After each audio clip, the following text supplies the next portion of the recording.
Bonjour et bienvenue dans Dimanche en politique. Victor Hugo a écrit « Servir la patrie est une moitié du devoir, servir l'humanité est l'autre ». On a beaucoup entendu ces mots patrie, devoir, héros après les attaques de Trèbes, une impression de déjà-vu. Pourtant, le contexte politique a bien changé depuis la vague d'attentats de 2015. Un paysage de plus en plus morcelé qui ne facilite pas l'union nationale. Il y a 6 mois, en quittant le Front National, Florian Philippot créait les Patriotes et Florian Philippot, président des Patriotes, député européen, conseiller régional du Grand Est. Et notre invité, bonjour, merci d'être sur ce plateau ce midi. On va commencer par ce qu'il se passe en ce moment du côté de Gaza avec la frontière avec Israël. 16 morts, 1400 blessés depuis vendredi, dû à l'intervention de l'armée israélienne. Quelle réaction la France doit-elle avoir ? La France doit retrouver son rôle d'équilibre. On voit bien qu'on a dans cette situation dramatique des problèmes immédiats. Les Palestiniens qui doivent se débarrasser des terroristes islamistes qui profitent de leur cause. Et de l'autre côté, l'État israélien, le gouvernement qui doit faire preuve de mesure, évidemment. Si vous parlez d'une position d'équilibre, est-ce que c'est possible d'avoir une position d'équilibre dans un tel contexte ? Ça n'est pas possible dans ce contexte-là. Et ce sera possible quand nous aurons 2 États. Alors je sais qu'on l'entend depuis des années, voire des décennies, cette idée de 2 États. Mais probablement que la France, qui est un pays qui est respecté par toutes les parties, qui a une position traditionnelle d'équilibre, si elle organisait une grande conférence mondiale pour essayer pourquoi pas à Paris, pour solutionner pour apporter en tout cas un chemin de solution à ce vieux problème qui ne peut se résoudre que par 2 États, palestiniens, israéliens, alors je crois qu'elle jouerait un rôle extrêmement efficace et utile. Benjamin Netanyahou, le Premier ministre israélien, a lui félicité les soldats israéliens qui ont répliqué à des manifestants qui lançaient des pierres ou des cocktails Molotov. Il est dans son rôle là de dirigeant ? Il est dans son rôle vis-à-vis de ses soldats à lui, mais vis-à-vis de la paix dans la région et vis-à-vis de la paix mondiale, je le dis, il faut une mesure de la part du gouvernement israélien. Oui, mais Netanyahou, est-ce qu'il est condamnable ? Il faut une action de la part des Palestiniens. Est-ce que Netanyahou est condamnable, lui ? On peut critiquer tout gouvernement. Condamnable, il le sera par sa population. Dans le cadre d'élections, c'est un pays démocratique. Si les Israéliens estiment que ce gouvernement ne mène pas une bonne politique, ça n'est pas à nous de le dire. Nous, on peut le critiquer comme gouvernement étranger, comme on peut critiquer le fait qu'il y ait des organisations terroristes qui utilisent des civils, des femmes, des enfants parfois, du côté palestinien. Ça ne sert la cause absolument de personne, ni la sécurité d'Israël, ni la cause du peuple palestinien. On va parler d'un autre front, si on peut dire. Emmanuel Macron a reçu des représentants kurdes à l'Élysée jeudi soir. Il a promis de renforcer le dispositif militaire français pour protéger les Kurdes face à l'armée turque. Soutenez-vous cette initiative ? Oui, sauf qu'on n'a pas très bien compris ce qu'il voulait, puisque... C'est un déplacement de soldats français. Oui, c'est-à-dire pas grand-chose, tout à fait. On sera peut-être les auxiliaires d'une éventuelle action américaine. Je trouve la diplomatie française bien molle et bien discrète sur cette affaire kurde. On parle quand même de la destruction de populations civiles, en particulier parmi les Kurdes qui sont nos alliés contre Daesh et qui contribuent tous les jours à combattre et à faire reculer l'État islamique. On parle de violations de droits de l'homme absolument dramatiques. On parle de traités internationaux qui sont bafoués par la Turquie. Sauf que Erdogan met en garde. Il faut craindre aussi quand même la réaction turque. Mais je ne demande pas la guerre, certainement pas. Moi, je demande la paix. Mais pour avoir la paix, il faut que nous ne laissions pas tomber nos alliés contre Daesh. Or, c'est ce que nous faisons. Nous les laissons tomber. Donc, qu'est-ce qu'il faut faire ? Eh bien, envoyer des troupes ? Je veux dire faire 1000 fois plus pression qu'aujourd'hui contre la Turquie. Mais ça veut dire envoyer des troupes alors ? Non, ça veut dire d'abord que, regardez ce qu'on est capable de faire sur la Russie, pour moins que cela. On peut faire des sanctions économiques. Nous pouvons rappeler des ambassadeurs, faire pression sur des diplomates, puisque c'est la mode en ce moment d'expulser des diplomates. Pourquoi pas le faire avec la Turquie ? Nous devons utiliser nos leviers, arrêter totalement ces négociations sur l'entrée de la Turquie dans l'Union européenne, bien sûr, utiliser le levier de l'OTAN, puisque la Turquie, comme nous, est dans l'OTAN, ce qui pose d'ailleurs un certain nombre de problèmes, mais venir en aide à ces populations. L'option militaire, vous savez, ça voudrait dire la guerre. Alors moi, je ne le souhaite pas. Alors on va parler maintenant de l'hommage aux Invalides à Arnaud Beltrame, les obsèques des 3 autres victimes de Trèbes, la manifestation en mémoire de Myriel Knoll, marquée par des incidents, ça a marqué la semaine, mais aussi les tensions dans les universités et la grève très suivie chez Carrefour, 20 000 salariés en grève hier. L'hommage à un gendarme qui a perdu sa vie pour en sauver d'autres. Arnaud Beltrame rejoint aujourd'hui le cortège valeureux des héros qu'il chérissait. Votre sacrifice, Arnaud Beltrame, nous oblige. Nous sommes certains que vous, vos ministres et tous les services de l'État avez dans cette circonstance fait tout ce qui était en votre pouvoir du mieux que vous pouviez. Applaudissements sur les bancs de la majorité, pas sur ceux de la droite, pas d'union nationale de ce côté-ci de l'hémicycle, où l'on réclame l'enfermement des fichiers S et le retour de l'état d'urgence. Il faut combattre le terrorisme avec des armes de droit commun, ajoute Édouard Philippe, devant une Marine Le Pen consternée. Une marche blanche pour Mireille Knoll, assassinée à 85 ans vendredi dernier chez elle. Un meurtre à caractère antisémite, selon le parquet. Le fils de Madame Knoll a considéré que tout le monde devait être là. Alors, ceux qui eu manquent de respect à l'égard de la victime. C'est l'union qui l'emporte, c'est la force de notre peuple. À Bordeaux, Lille, Montpellier, Nancy, des étudiants en colère. Partout en France où les étudiants ils sont mobilisés contre la loi orientation et réussite des étudiants, et en fait on se fait réprimer par la police, par des militants d'extrême droite. La ministre a annoncé la suspension d'un professeur mis en cause dans les violences survenues à Montpellier, ainsi que celle du doyen de la faculté de droit. Ils ne sont pas dedans, mais ils sont là.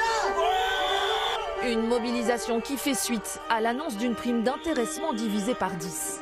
En moyenne, 57 € au lieu de 610 € l'année dernière. Au bout de 27 ans, je touche que 1170 € par mois. Je trouve que j'ai un salaire de misère. En janvier, la direction avait annoncé la mise en place d'un plan de départ volontaire. Au total, 5200 emplois sur la sellette. Florian Philippot, à propos des attaques de Trèbes, Emmanuel Macron a dénoncé clairement l'hydre islamiste qui a déjà meurtri notre pays. Il lui était reproché souvent de ne pas nommer l'ennemi. Vous le disiez d'ailleurs, cette fois il l'a fait. Oui, il l'a fait. Dont acte. On parlait d'ailleurs plutôt de son prédécesseur, François Hollande, qui a eu bien du mal pendant 5 ans à le faire. Oui, j'étais moi aux Invalides et je l'ai dit clairement, j'ai trouvé à la hauteur le discours d'Emmanuel Macron. Je crois qu'il a marqué sur le moment ce discours, il a été clair. Le problème, c'est qu'il est déjà oublié. Et que les actes qui doivent venir ne viennent pas. Par exemple, parce que vous avez vu, les Républicains disent qu'il faut enfermer les fichiers S. Oui, j'ai entendu. Les fichiers S, pardon. Après chaque attentat, malheureusement, on a une espèce de concours Lépine. Vous n'y croyez pas à ça? Non, mais on a un concours Lépine des mesures, de la mesure qui fera le plus d'éclat. Donc vous n'y croyez pas? Non, c'est pas ça, c'est que moi je veux être sérieux. Nous sommes face à une guerre asymétrique, le terrorisme islamiste. Donc il faut une législation adaptée à une guerre asymétrique. Pour faire quoi? Il y a un droit de la guerre, il n'est pas adapté, parce que c'est asymétrique. Il y a un droit pénal, il n'est pas adapté. Il faut donc un nouveau droit. Il faut un code contre le terrorisme, un code juridique contre le terrorisme, une législation adaptée à cette guerre. Avec des lois d'exception, donc. Qui nous permettront, vous voyez, moi je parle sérieux, sur des actes concrets, qui nous permettront, oui, de mettre dehors les fichiers S étrangers, qui nous permettra, oui, de déchoir de leur nationalité les fichiers S binationaux, puis de les expulser. Ce serait l'état d'urgence permanent ou plus encore? Non, ce serait un droit nécessaire, codifié dans un code juridique, comme il y a un code civil, un code pénal, qui nous permettrait, quand il y a un attentat, quand il y a un acte de terrorisme ou pour prévenir le terrorisme, d'adopter les mesures qu'on ne peut pas adopter aujourd'hui. Résultat, qu'est-ce que vous avez aujourd'hui? Dont les expulsions, c'est ce que vous dites. Voilà, dont la fermeture des mosquées radicales, pourtant, dont le retour de nos frontières nationales. Le ministre de l'Intérieur a dit on a expulsé 20 islamistes, c'est un record, on n'avait jamais vu ça depuis des années. J'aurais presque eu honte à sa place de dire une chose pareille. Il a dit quand même, c'est quand même un résultat. Et dans le même temps, il dit il y a 26 000 fichiers S, donc il en reste 25 980 parce qu'on en a expulsé 20, est-ce qu'ils sont tous... en un an. Oui. Bon, est-ce qu'ils sont tous en mesure d'être expulsés? Mais ceux qui sont étrangers, apparemment, c'est 15%, ça fait quelques milliers quand même. Qu'est-ce qu'ils font? Pourquoi on leur donne encore un titre de séjour? Mais ce code juridique contre le terrorisme nous permettra d'éviter de voir les responsables politiques faire le concours Lépine après chaque attentat. Ils viennent sur vos plateaux, ils vous sortent une mesure, ça fait des années. Vous allez me dire, il n'y a pas de sérieux là-dedans. Vous allez me dire si Manuel Valls contribue à vos yeux au concours Lépine ou pas. Lui, il dit il faut interdire le salafisme. Peut-on et faut-il interdire le salafisme? Que ne l'a-t-il fait quand il était Premier ministre et ministre de l'Intérieur? D'accord, mais est-ce qu'on peut l'interdire? Oui. C'est à cela qu'on juge les hommes. On ne peut pas interdire une idée, par contre on peut prendre des mesures. On peut interdire des actes. Ça, oui. Les mosquées salafistes, elles n'ont rien à faire en France. Bien sûr qu'il faut les fermer. Le financement qui vient du Qatar, qui vient de l'Arabie Saoudite, pays qui sont en train de propager le salafisme. D'ailleurs, il n'y a pas que le salafisme. Il y a l'islam radical en général et toutes ces branches qui ne sont pas que le salafisme, malheureusement. Eh bien, oui, on doit pouvoir les fermer. Mais est-ce que dire comme cela, comme le disait Nathalie Kosciusko-Morizet, il ne l'a pas inventé, Manuel Valls. C'était NKM, il faut lui rendre justice, qui avait porté cette idée-là. Mais est-ce que c'est opérationnel? Est-ce que c'est concret ou est-ce que c'est un slogan? Donc ça fait partie du concours Lépine pour vous? Oui, c'est un slogan publicitaire. C'est triste, hein, c'est triste à dire. Mais c'est un slogan publicitaire dont il sait lui-même qu'il ne le fera pas. La preuve, il ne l'a pas fait. Dans les images de la semaine, on a vu Marine Le Pen prise à partie dans la marche blanche pour Mireille Knoll. Vous y étiez, vous aussi, vous qui avez été proche de Marine Le Pen, la soutenez-vous? Oui, moi j'ai entendu l'appel du fils de Mireille Knoll qui appelait à ce que tout le monde soit là, et je pense qu'il ne fallait pas faire de politique dans cette marche Donc blanche. vous soutenez Marine Le Pen? Mais tous ceux, moi j'étais contre les exfiltrations, je le dis clairement. Et moi j'ai été dans cette manifestation, j'ai été bien accueilli de manière très républicaine, je m'en réjouis. Avec un cortège plus discret aussi? Oui, enfin, vous savez, les gens me connaissaient. Mais vous savez ce que j'ai entendu souvent. Et pourquoi vous expliquez comment vous expliquez cette Je vais vous dire ce qu'on me disait souvent. On me disait, c'est bien que vous soyez ici, merci, mais vous avez bien fait de quitter ce parti. Alors il faut quand même que France Insoumise et Front National, ce qu'ils sont en train de devenir ou de redevenir, se posent des questions. Vous savez, qu'est-ce que vous voulez dire? Quand la France Insoumise nous explique, quand elle laisse l'ambiguïté sur les questions de l'islamisme et du communautarisme, alors la France Insoumise n'est pas totalement dans une tradition républicaine. Alors, question, est-ce que vous faites un signe égal entre la France Insoumise et le Front National? Non, ce sont des offres politiques qui sont différentes. Mais au-delà de ça, sur ce sujet-là? Sur ce sujet-là, non. Mais je pense que chacun doit réfléchir à ce qu'il dit, à ce qu'il fait, à ce qu'il exprime, parce que nous avons l'obligation aujourd'hui de rassembler tous les Français. C'est pour ça que moi j'étais contre leur expulsion et leur exfiltration de cette manifestation. Mais c'est à la responsabilité de chacun qu'on doit en appeler. Il y a eu aussi, ça a été souligné, le rôle de la Ligue de défense juive. C'est un groupuscule qui ont montré, plusieurs témoins ont indiqué que des membres de la Ligue de défense juive avaient protégé la délégation du Front National. Vous connaissez bien le Front National. Est-ce qu'il y a des liens entre le Front National et la Ligue de défense juive? Alors ça, c'est un point que je ne connais pas du tout pour le coup. Ah bon? Non, vous savez, oui, j'ai bien connu pendant quelques années le Front National. Autant je connais moins ses liens avec telle ou telle organisation. Il y en a ou il n'y en a pas? Est-ce que c'est crédible? Je ne sais pas, j'ai vu des enquêtes aussi là-dessus, mais moi, très honnêtement, je n'en ai absolument pas connaissance. Mais j'ai envie de dire, comme toute organisation, elle doit respecter la loi républicaine, tout simplement. Donc s'auto-réguler, et si elle ne le fait pas, c'est à la loi républicaine de se rappeler à elle. C'est-à-dire? Comme d'autres groupes, c'est-à-dire faire appliquer la loi. On ne doit pas brutaliser ni des gens, ni des partis politiques, ni des associations. Interdire la Ligue de défense juive? On interdit, vous savez, on dissout en France les associations quand il y a vraiment de la récidive, que c'est répété, qu'il y a de la mauvaise volonté. Et là, il n'y a pas matière à? Là, il faut en tout cas faire respecter la loi et les appeler à s'autoréguler comme n'importe quel groupuscule qui sont parfois pas du tout la Ligue de défense juive et qui sont également violents. Cécile Cornudet, éditorialiste politique aux Échos, est avec nous ce midi. Il est l'heure de l'accueillir. Bonjour Cécile. Bonjour Francis. Bonjour Florian Philippot. Bonjour. Alors vous avez créé les Patriotes il y a 6 mois. Vous revendiquez 7000 adhérents. C'est pas le raz-de-marée? Ah bah écoutez, c'est pas mal. Chez nous, c'est pas des clics, hein.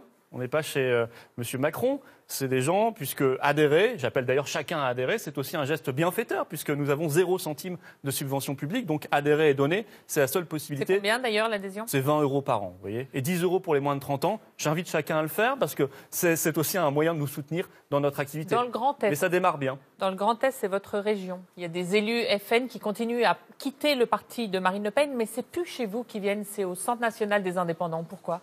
Alors, vous savez, dans le Grand Est, 11 sont venus. Oui, mais là, les 6 derniers sont tous partis au Centre national des indépendants. Ils n'étaient pas venus chez nous, ils vont ailleurs. Ça traduit surtout la crise du Front National. Voilà.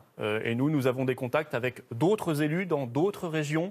Je me réjouis que tout récemment, vous savez, j'étais hier dans les Bouches-du-Rhône. Il y avait 2 nouveaux conseillers municipaux dans la salle. Un qui était d'hiver droite et un qui était UDI. Et les 2 viennent de prendre leur carte aux Patriotes. Vous voyez, pour moi, c'est formidable. Alors, parce que ça montre qu'on est capable de rassembler. Les Patriotes, c'est votre seconde patrie depuis votre départ du FN, après avoir été pendant des années aux côtés de Marine Le Pen. Votre nouveau parti est installé à Saint-Ouen, c'est près de Paris, où nous nous sommes rendus. C'est un des objets, on est plutôt sur la collection hiver là, qui se termine. C'est le bonnet Patriote, vous voyez, qui a fait un carton cet hiver. Très doux.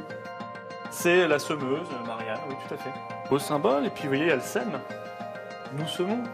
Et puis on verra ce qu'on récoltera. Thierry, le visuel, c'est bon? Oui, le visuel.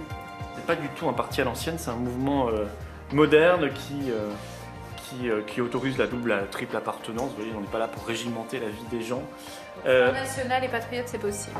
Oui, ou France Insoumise, ou Républicains, ou Socialistes, on en a d'ailleurs. Vous êtes tous anciens du Front National? Moi, oui. J'avoue.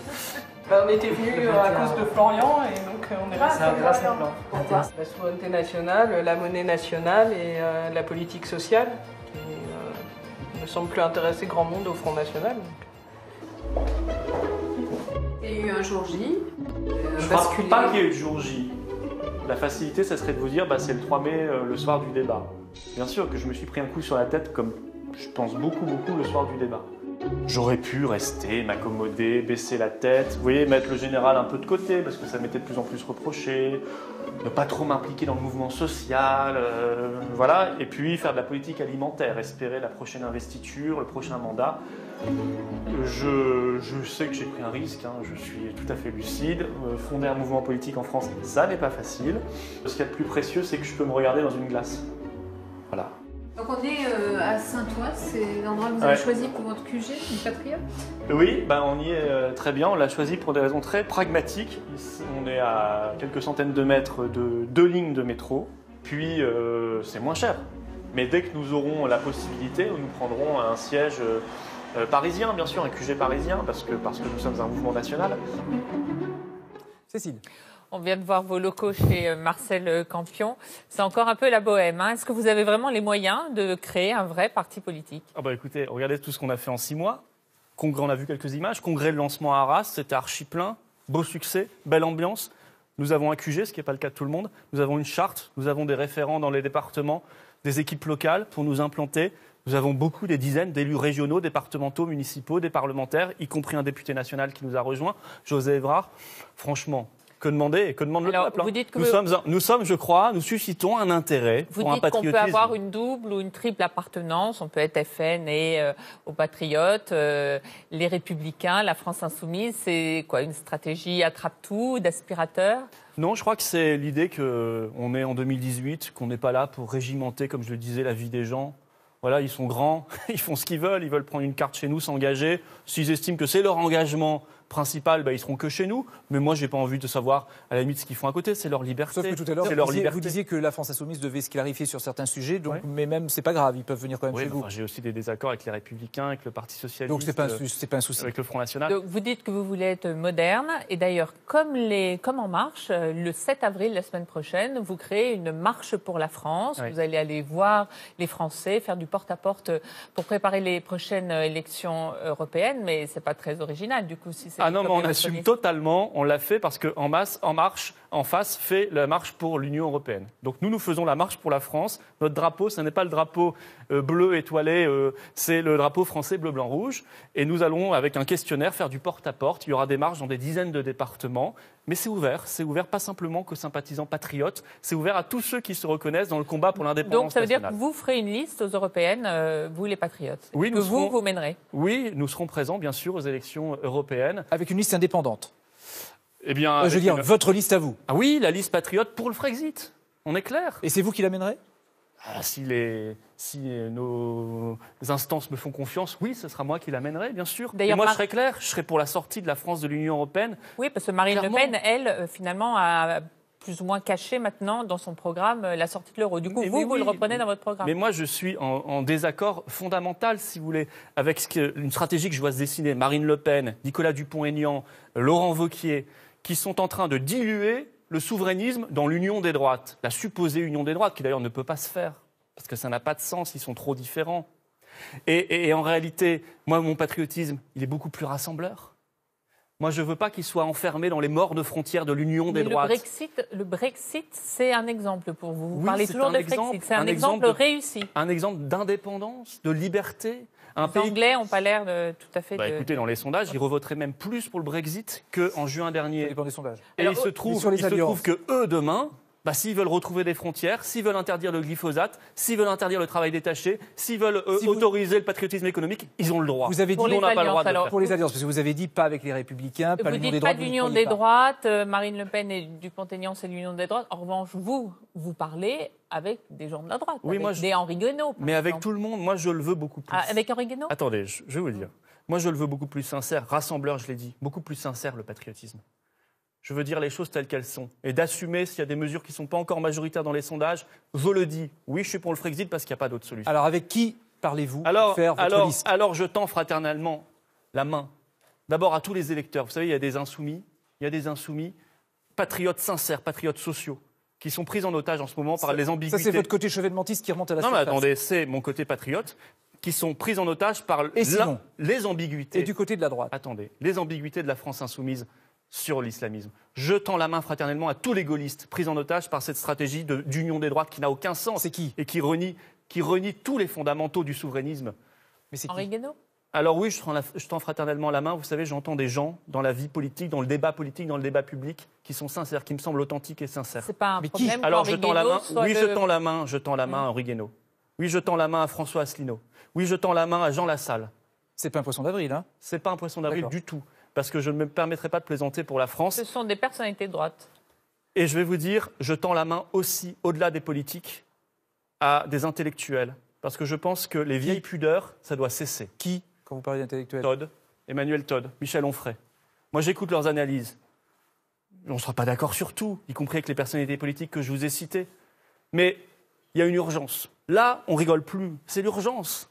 Notre pays ne peut plus décider de rien. Terrorisme, fichier S, on ne peut rien faire. Économie, services publics, c'est en train d'être détruit. Écologie, c'est en train d'être détruit par l'Union européenne. Alors oui, je tends fraternellement la main à tous les gens que je vous ai cités, et au-delà de ça, à tous les électeurs français sincères qui aiment la France, qui sont patriotes de gauche, du centre et de droite. Il y a tout juste un an, dans la présidentielle de 2017, vous étiez le principal conseiller de Marine Le Pen, et c'est vous qui lui aviez conseillé cette stratégie très offensive contre Emmanuel Macron dans le débat d'entre-deux tours. Est-ce que vous prenez une part de responsabilité personnelle dans l'échec de ce débat ? Moi, c'est vrai, j'ai fait un débat contre Emmanuel Macron. J'étais le premier. On n'est que 2 pour l'instant en France à l'avoir fait. Il y a Marine Le Pen et j'étais le premier sur France 2 en 2015. J'avais fait un débat de fond.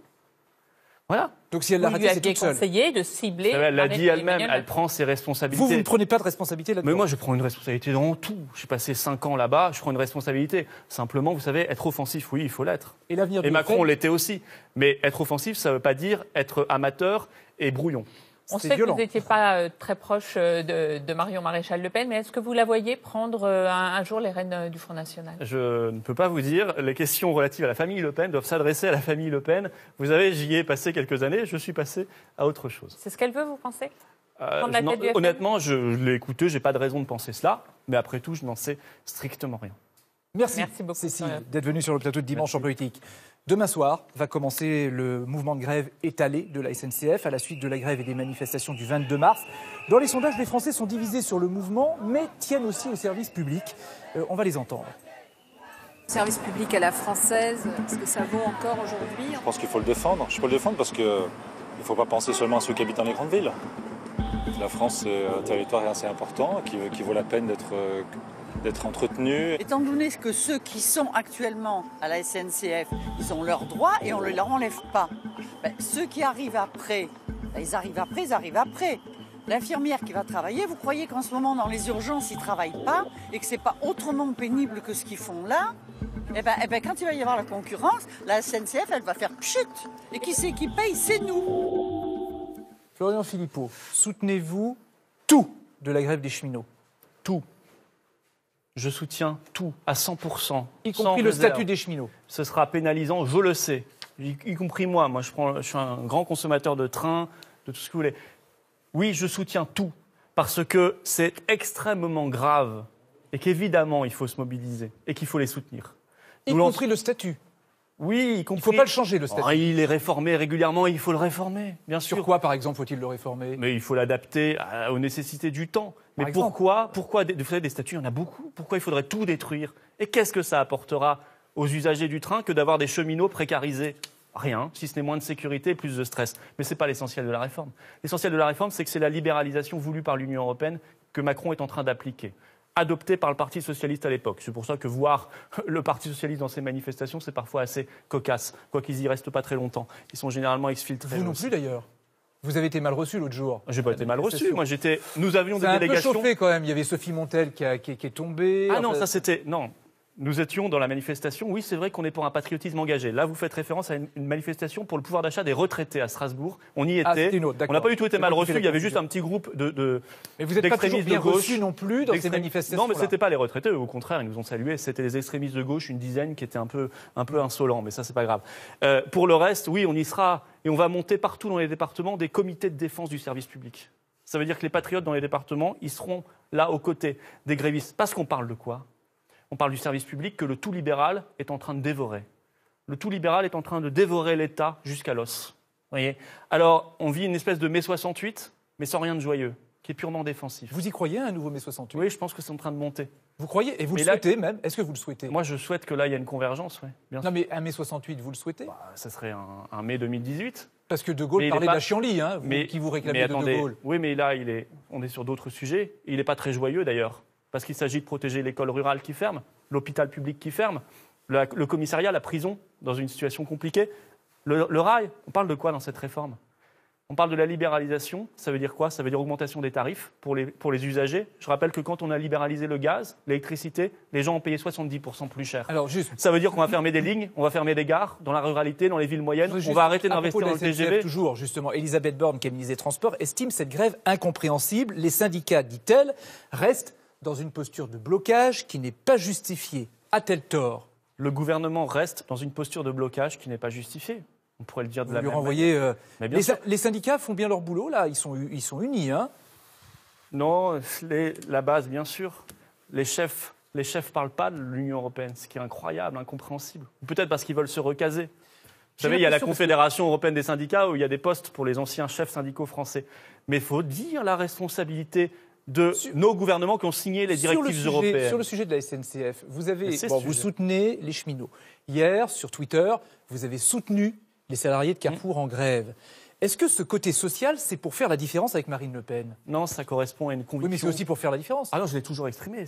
Ah oui, ça m'était reproché à la fin. C'est un des motifs de départ du Front National. C'est quand j'avais manifesté en septembre, encore au Front National, contre la loi travail, on m'avait vivement critiqué, voire insulté, côté Front National, chez certains cadres. Donc je suis parti. Mais il se trouve que oui, moi je suis pour un patriotisme engagé. Engagé. Le patriotisme, c'est pas simplement les hémicycles ou les plateaux de télé. C'est important, mais c'est aussi être sur le terrain avec les luttes qui nous paraissent justes. 30 secondes. Un bruit qui court, l'heure de l'évacuation de Notre-Dame-des-Landes est arrivée. Faut-il évacuer la zone coûte que coûte et tout le monde au même titre ? À partir du moment où on a pris la décision sage de ne pas faire cet aéroport, oui, il faut respecter ce qui a été décidé, c'est-à-dire que ces gens-là n'ont plus rien à faire là-bas. Quel qu'il soit, même s'ils ont un projet d'installation, est-ce qu'on peut faire des liens ? Est-ce qu'il y a un projet collectif, par exemple ? Mais s'ils ont des projets, d'abord ils s'en vont, on y voit clair, on réattribue la propriété à chacun. Ensuite, ils viendront, si c'est un beau projet de développement écologique, ils viendront avec leur beau projet. Il n'y a pas de raison qu'on le refuse, mais pour le moment, il faut rétablir l'ordre républicain. Merci Florian Philippot d'avoir accepté notre invitation dans Dimanche en politique, à retrouver sur le site France Info, France.tv, le compte Twitter de l'émission, et Catherine Matchoche arrive tout de suite pour l'actualité de la mi-journée.